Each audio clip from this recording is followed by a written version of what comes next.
Well, we're wrapping up here today, and the IEC will be announcing those official results at 6 p.m. President Cyril Ramaphosa is expected to be here as well at that time. Political leaders are here, or at least a number of them. And we're now going to chat with the One Movement chief volunteer. At least that's what he calls himself. Chief activist, not volunteer. Mmusi Maimane, thank you so much. Let's perhaps walk to where we're going to chat from. How did you do? We had a great election. One, I think if you look at independents across the country, you will discover that many of them, they would be the fifth biggest party in the country. When we look at the Section 15A organizations that we worked with, they're forming governments not only in Cedarburg, but will have influenced in Naisna, in Inokumkichima, Setsoto, Mwate, Mopani. So they are across the country. We've demonstrated the fact. Let's continue checking as walking out. I don't want you to be scared of me. I know it's been a while since we had a chat. In fact, the last time you and I had a conversation was on this floor. I believe in 2014. Right. I think in 2014 when you were saying EDA Isafan, the ANC Isafan. In any case, I'd say the other way around. EDA Isafan, which is quite interesting. ANC and DA Isafan. But you were still continuing to tell us how all those who fall under the umbrella of the One SA movement have done. Yeah, and so we're comfortable and confident that the independents we've put forward have done extraordinarily well. In many councils, we even beat the established parties. And more than anything, the model of Section 15As, as you put them on the ground of direct elections, has worked in these elections. Emphasized by equally the fact that given the low voter turnout, given the fact that those who did turn out rejected the big parties and opted for independence and direct elections, I think we can sit back now and say we've got a great foundation to build on for 2024.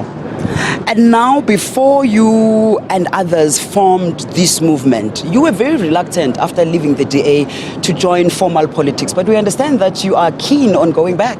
Well, I wanted to set up a movement because the power of the movement as we have it now is that it's attractive to people who are not in politics. The mayoral candidate in Inokumkichima is a businessman who runs a R1 billion industry, the same budget as the municipality. He's entered into politics in that sense. So now we've got to think about 2024. So to my personal question, as you know, I've advanced this idea of direct elections, and I'm waiting for the electoral reform bill to come out in 2022. June, and then subsequent to that, you will be assured Mmusi Maimane will be standing officially in 2024 to build a South Africa that works for everybody. And I think we're confident enough with the infrastructure we've built, with the people we're working with, that I think the journey going forward is going to be one that will bring change. As we've seen, the rejection of the ANC and the DA means South Africans are hungry for change. Does this mean you're going to form your own political party, or you're going to, for instance, join Mashaba, who already has Action SA? I think when we spoke about building a movement, I'm not going to depart from that. For the reason that, again, let's wait for the electoral reform bill. I advance direct election. I work towards that. Therefore, let's await what happens with that so that we can build an appropriate vehicle for that. Because if next year we reform into a constituency-based model, which is what we are demanding, then let people contest in the various constituencies. That's the job. And that will take a different formulation so that we keep the same learnings from now, where we attract new talent, new leaders, and build a constituency across the country that will work.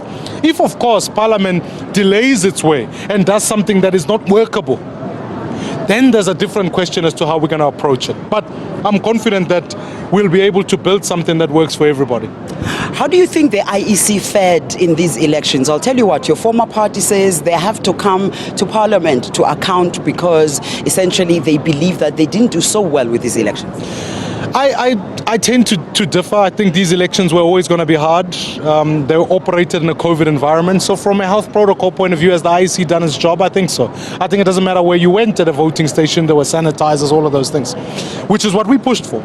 Secondly, I think that given the new technology they were trying out, there were delays. But let's never forget, the IEC runs many elections on the day. It's not one election, it's an election in every council, which is the court argument we made at the Constitutional Court. So is there a mixed bag? Yes. Are there results that are still questionable in certain places? Yes. But were there free and fair voting processes in other places? Certainly. What I think we need to look at is the broader apparatus of an election day. Did the police do their jobs? When the police arrest a journalist, now that is intimidation in the midst of an election. That can't be acceptable. When you have all of those other problems around the free roaming of the media, the safety of political leaders, I may disagree with Helen Zille, which I do. But the way she was treated in a voting station certainly is not inconsistent with democratic practice. So we must look at the broader infrastructure, build election days, and I think South Africa can pride itself. The last thing I'd say about the IEC is that one of the things that have slipped a little bit is the training of presiding officers. There were many who didn't know basic rules. You know, when the address thing was a problem, there should have been a presiding officer who would have given you the appropriate form to complete.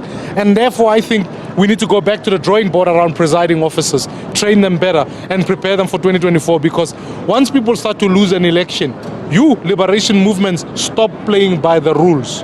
Let it be a warning for South Africans. Mmusi Maimane, I hear since you left the DA, you've quite lit on Twitter. The relaxed good.